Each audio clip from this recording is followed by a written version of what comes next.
everybody. This is Jeff Noble from FASDforever.com. Thank you so much for joining me today.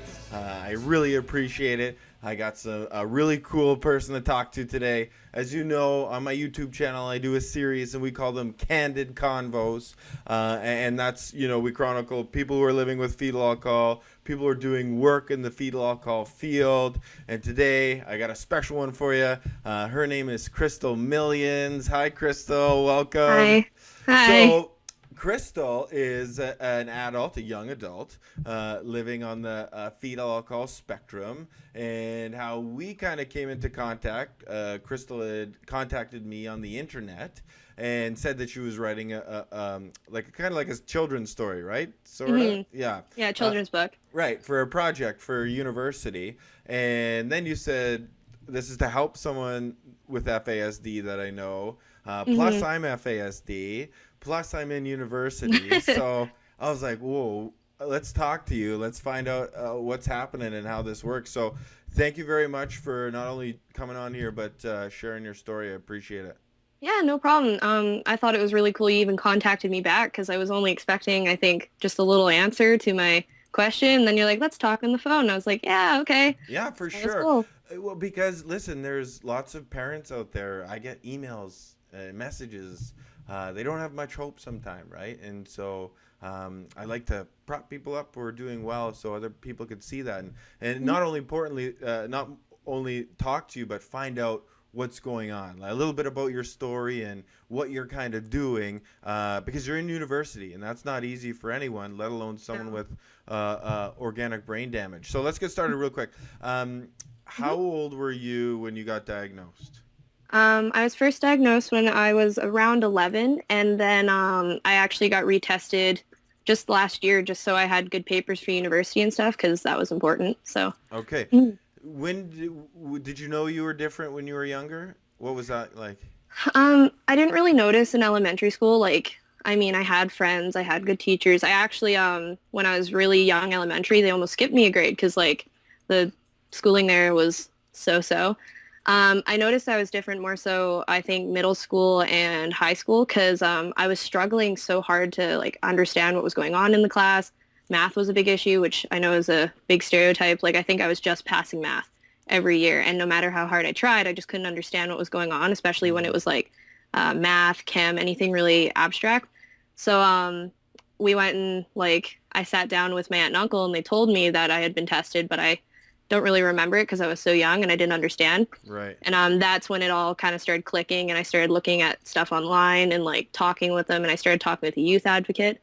And that's when I noticed like, oh, I might be because of this. I might be forgetful because of this. And it all kind of hit me in a few years, I think. Yeah. So when you say it hit you, how were you feeling before the diagnosis? Was it a relief to get it, or were you growing up thinking, why am I like this? Like I noticed I had more like issues than some kids. Like I would get in fights with my parents and stuff like that over things like I would forget conversations. I would forget to do something.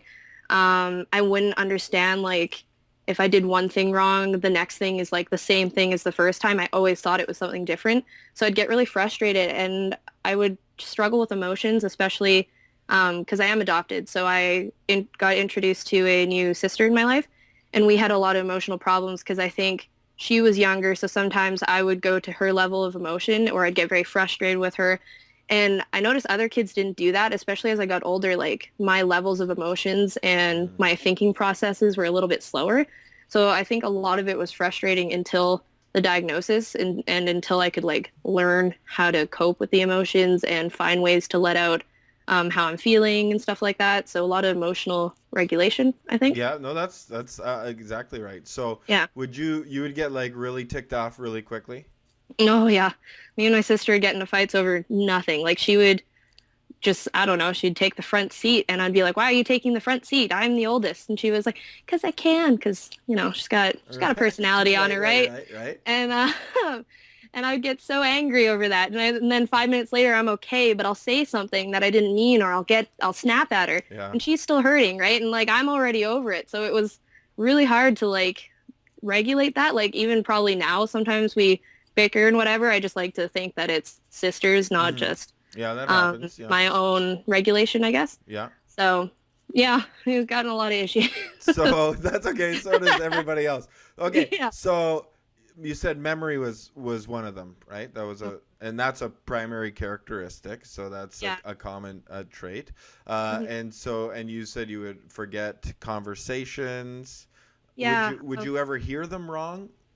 Oh, yes. Yes. I would be like, no, you said this. And she's like, no, I Mm, said to put it over here. Like, we'd have conversations of like just moving stuff back and forth between the house and the garage. And I'd put it on the wrong end of the garage. And my aunt would be like, I just told you where to put it. I was like, I really thought you said the right side of the garage. She's like, no, I said the left. And like, just really simple things like right. that always slipped by me. It was always the simple things. And then it would just build up to like, well, why aren't I understanding this and why aren't I getting it kind of thing. So. Were you frustrated by that? Oh yeah, like I didn't understand. Like at first I thought maybe other families were this way, and then once I started building more friends in school and stuff, I realized I was the only one this way. And like there was definitely a time period with all those frustrating conversations and stuff that I felt really isolated because I didn't understand like why I couldn't get it, right? Like it was kind of a maturity thing too, because when you are told that you're one way as a kid, it's on your mind, right? And you're like, even though you're told you're acting because of, I think, a label or a disability, you're like, oh, but maybe it's just me or maybe it's my fault. And so like there was a long time there where it was just really frustrating. So, Hmm. mhm. And then you get the diagnosis, and was that a relief? I think so. Like I definitely felt like when I sat down and talked about it some more, I definitely was like, okay, at least now I can reach out to resources and stuff that might be able to help, and I might be able to talk to teachers, and I can talk more openly with my family when I'm feeling a certain way because they can be like, well, I read up on FASD and I think, and they can give their opinion. Mm. So it was helping it get out in the open and feel less isolated. And we ended up reaching out to a youth advocate, and Who's we? You and your my aunt and uncle okay. or my mom and dad, Yeah, whichever sure. way you want to say it. Yeah. We, as a kind of a collective, like they Okay. found her and then they asked me about it and asked for my opinion. And I said, yeah, sure, why not? Like whatever helps. Because like, I mean, I couldn't get any more frustrated or mad at this point. I was just Right. like, yeah, sure, let's try and fix the problem, right? So I met her, really nice lady. She would come in and talk to my family every so often. And then she was like, hey, there's actually an FASD support group where a lot of kids go. And don't worry, it's not all academic. Like you'll go out and do things together and play sports together. And I was like, wow, that's really cool. Because like at the time I was so busy with school, I didn't even have anything like outside of school. So I was like, okay, I might meet new friends. I might get help. Like I might find this interesting. So I thought I'd give it a shot. And I ended up really enjoying it. Like the kids there were so easy to talk to about it. And like I went to a school that is very academic, right? Like you get 60 and below and you have to move to a lower class. So like it was just so nice to be around people that kind of understood. And so I just ended up staying for years. Like I think I was there for 3 years and then mentored for 6 or something. Wow. Wow. Yeah. And you're because right now you're in the Vancouver Island University. Yeah. Beautiful spot. I've been to Victoria. It's Hmm. okay, so and what are you taking there? Social work, Okay. actually. So Hmm. you're taking social work. Now, how the heck did you get through high school? Oh, it was brutal. I actually didn't make it apparent about my disability until I think grade 10 because I love my school. Like, don't get me wrong. It's just, it was one of those schools that would recommend, like, if you had a disability to not go to that school because they don't know how to accommodate. They don't have special teachers. I don't know if it was funding or what it was, but unfortunately by like grade 10, like I was just passing math. I was struggling in science. Like English has always been like my forte, so that didn't matter. And then social studies was kind of hard too. So I ended up sitting down on my teachers with my youth advocate because she said, you know what, we need to talk to your school and like find out a plan for you if you want to be successful. And I was like, yeah, that's fair.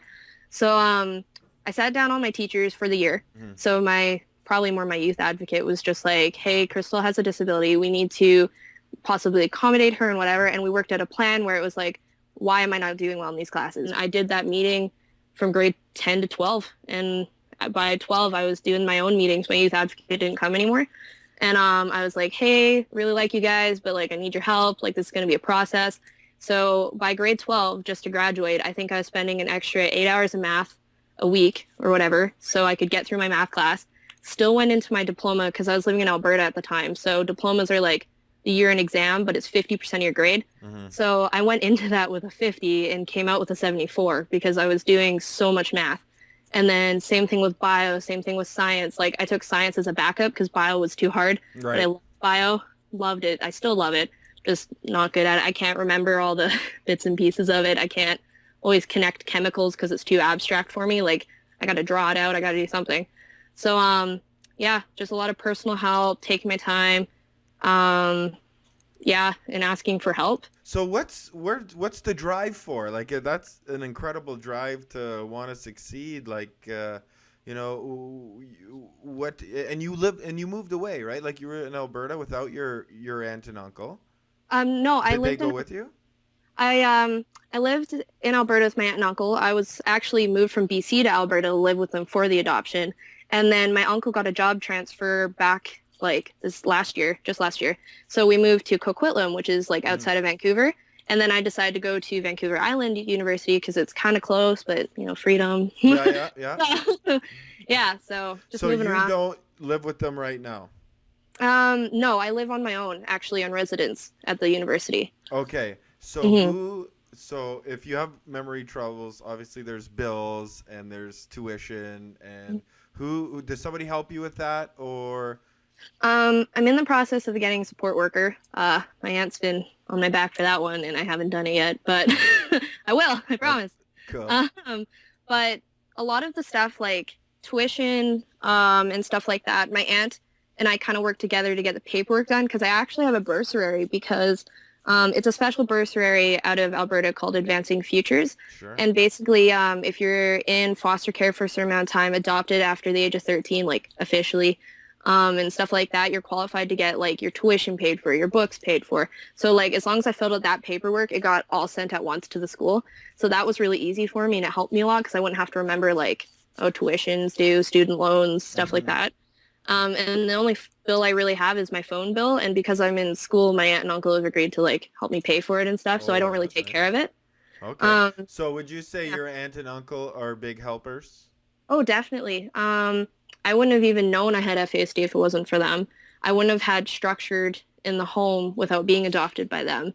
So that really helps. And like I think they've been the biggest supports because even when like I'd get upset and stuff, like yeah, we'd have our arguments, but then there was other times they know that it was the brain, Right. right? Friends now. You have Friends. friends now, right? Yes. Okay. Yes, I do. And Yay. yeah, yeah, Yeah. and how do they react when, if you're not having a good brain day? Do they know all about it or My best friend right now, her name's Tori. She lives up in Calgary, and she actually told me before I left. We were talking about my FASD, and I told her I was a little bit worried because I don't want to like forget something important. And she was like, honestly, I really believe in you. She gave me a lot of support, and she was like, I could tell when you weren't having a good day, and I would honestly just try and be as patient as possible and not snap at you because I know you don't mean it. And I that like actually meant the world to me because like there are days where like I'm forgetful. I'm a little bit more snappy than normal because I'm agitated because my brain's not all there. I space out sometimes too. So I have friends that are really supportive like that. The ones on residence have been supportive too, like for the ones who kind of know, but it's kind of one of those things where it's like, oh, I have fetal alcohol, and it's like, what's that? And I can do the science where it's like, mom drank while I was in the womb, and then they're like, oh goodness, right? But they don't they don't necessarily keep prying, right? Because it's kind of a personal thing. sure, So I think they're on a very basic level of understanding right now. And then if it ever came up where I really needed the support, I might go on sure, and more let them about know. it. But I can't blame them for not being the like Yeah. right all up in the FASD stuff because I haven't really been able to open up about it Hmm. because it just doesn't come up as much. Two more questions. Okay. First question. So there's a parent is watching this right now, and they're totally frustrated with their kid. Okay, Mhm. their kid is not doing well. Okay, what That, would you? And they have fetal alcohol. What would you yeah. say to those parents? Um, Patience, even though like if the kid's younger, is seems like it's overlooked and the kid doesn't appreciate it, they will when they're older because they'll reflect on like how many times they may have said something they didn't mean or maybe something happened at school and they didn't understand. Patience is like it's the biggest support because most people would just be like, what's wrong with you? Or, oh, why are you acting this way? Why can't you do this like a normal kid? And it's kind of like because I'm not a normal kid. But like when parents are supportive, it's a safe place. It creates a place where you can go home to and just be yourself, like to the utmost you, I guess. What's maybe a goal that you would have with your degree? Where do you want to go with it? Well, I definitely am aiming to get a bachelor's. I wanted to actually be a youth advocate because the one I had touched my life so much that like I wanted to go in and kind of create or help family relationships, I guess, because I found that important in my life. I'll see where it takes me because I do notice like I'm a very creative person, so I'm always drawn to theater. I'm always drawn to the arts, so I might find a way to combine them. I might work with kids, but somewhere like that. I want to like connect with kids who kind of went through what I did and know that like there's someone that understands because I think yes, I did have like a lot of support later on in life, but it was later and I'd rather get to kids sooner if Hmm. that makes sense. Oh yeah, it So, sure does. It sure because mm, with earlier the supports, the better the outcome, right? So they don't yeah, feel as frustrated for so long. Well, listen, definitely. man, you are a rock star. This is Thank you. you're doing amazing, and it's I'm so glad you contacted me, and Yeah. it gives parents hope because it's so frequent. There's so many people that have fetal alcohol, and Hmm. oftentimes they don't get to see people doing well. So, and you are definitely doing well. Thank Kudos to you. your parents. If tell them I said Yeah. they're awesome. That's fantastic. Yeah. I know that you wrote the book, and I have the link. I have the book and the document, so I could send that to people because I think it's important too. You really write you write really well. So keep us posted on to what happens next, and we'd love to Yeah, hear sure. about it. But seriously, keep kicking butt, Crystal. You're doing Thank amazing. you. You're welcome. Thank you. Cool. Okay, guys, that's it. Jeff Noble, Crystal Millions. We're out today. If you want to get these interviews first, all you have to do is hit the subscribe button below. It's going to be somewhere down there. Video guy will do that for me. So until then, do what Crystal says and be patient with your kids. Be patient with yourselves. Get help. You could do it. I believe in you. Crystal believes in you. Have a great day, and we'll talk soon. Cheers.